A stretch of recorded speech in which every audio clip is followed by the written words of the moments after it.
tagihan ketum, rokok dadah dan juga arak. Bagi siapa yang belum mengenali, okey, Kak Dila bantu mereka-mereka yang nak pulih dari ketagihan ketum seawal 7 hari. Okey, kepakaran Kak Dila untuk membantu mereka-mereka yang nak pulih. Jadi kepada anda yang nak tahu macam mana cara nak berhenti ketum seawal 7 hari, anda boleh contact Kak Dila. Okey, nanti Kak Dila tinggalkan link dekat bawah ni. So hari ni Kak Dila nak cerita, Kak Dila ada seorang customer.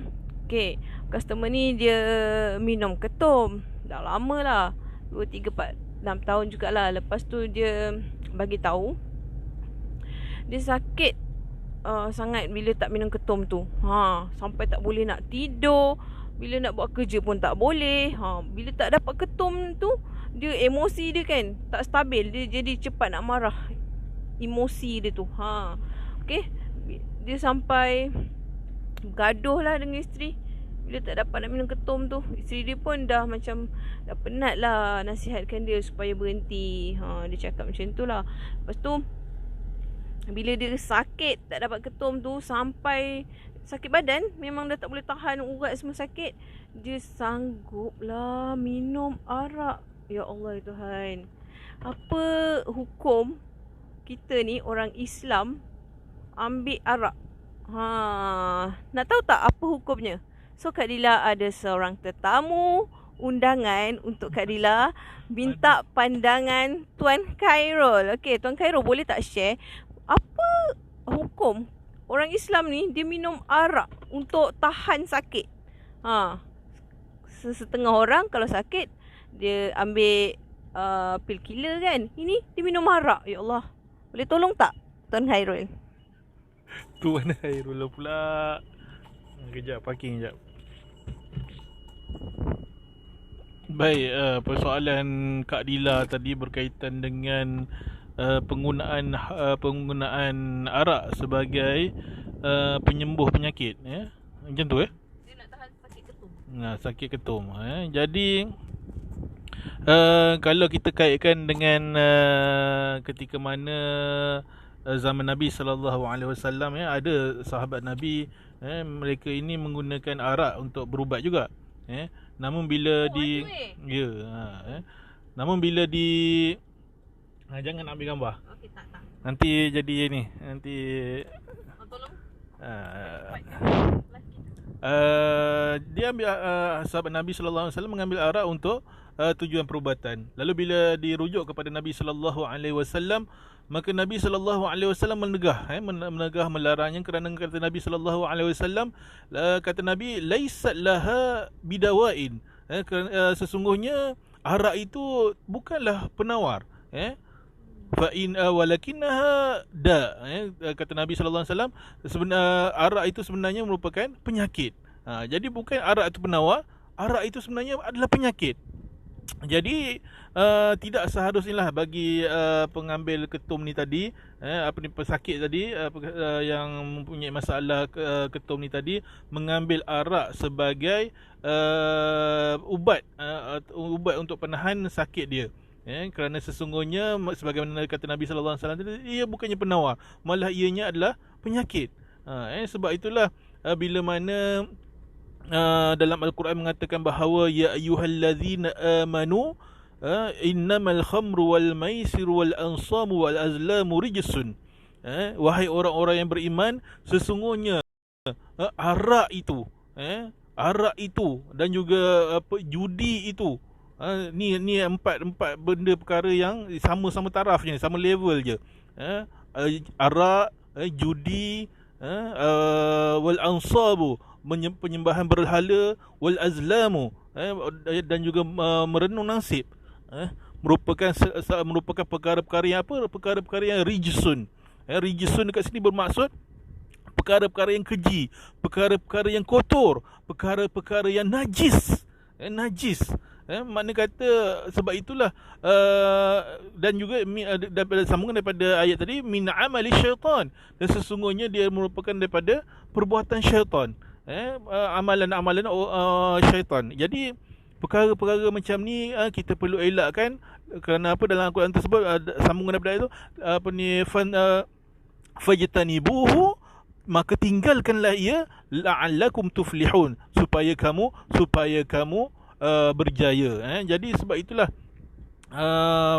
bila mana kata untuk gunakan arak ini untuk dijadikan sebagai penyembuhan, itu adalah merupakan perkara-perkara yang tidak sepatutnya kita lakukan, kerana sesungguhnya khamru ini itu apa?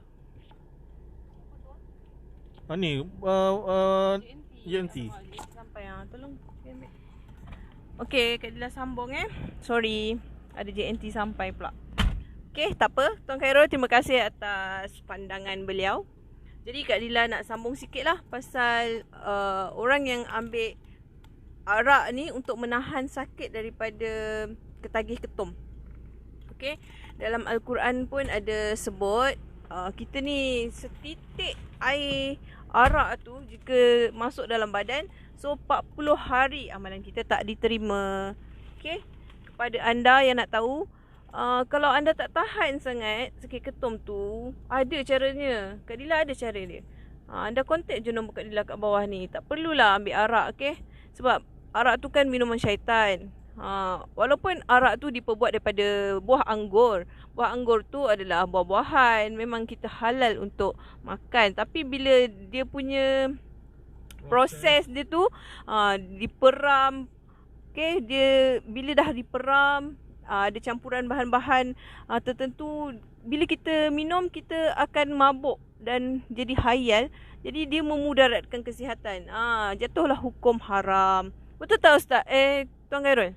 Ayuh, setuju. Okey. Arak ini merupakan miftahu kulli syarr, kata Nabi sallallahu alaihi wasallam. Ianya adalah kunci kepada segala kejahatan. Jadi bila mana kita mengambil arak ini, maka sebenarnya ia bukanlah memberi kesembuhan, tetapi dia membuka pula ruang-ruang kejahatan lain. Bukan sahaja daripada ambil ketum tadi, daripada ambil ketum tadi dah ambil arak pula, lepas dia akan berlangsung pula perkara-perkara yang tak senonoh yang lain.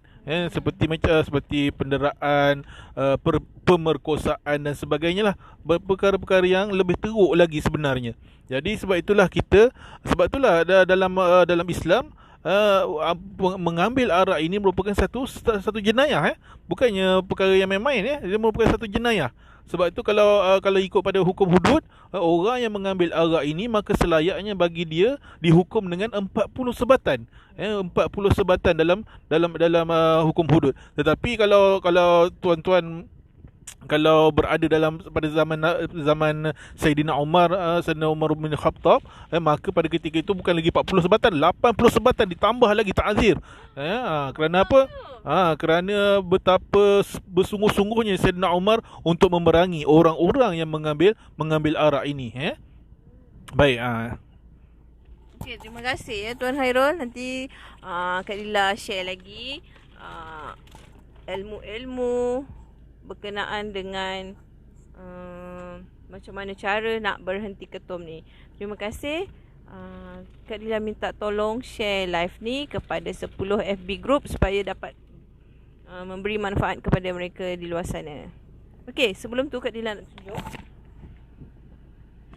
Okey, yang Kak Dila tunjuk sebentar tadi ni adalah jus TG. Jus TG ni membantu merawat dalaman anda yang rosak akibat ketum. Jadi kepada anda tak perlulah ambil arak tu sebagai penahan sakit. Jus TG kan ada. Halal Halal dan thayyibah. Okey, jus TG. Dibuat daripada herba, 40 jenis herba. Tak payah nak minum arak tu. Minuman syaitan, okey? Tolong share ya, tolong share. Terima kasih. Selamat berpuasa.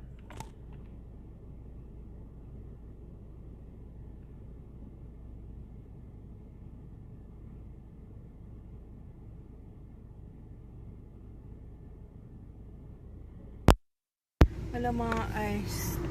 Asal pula ni?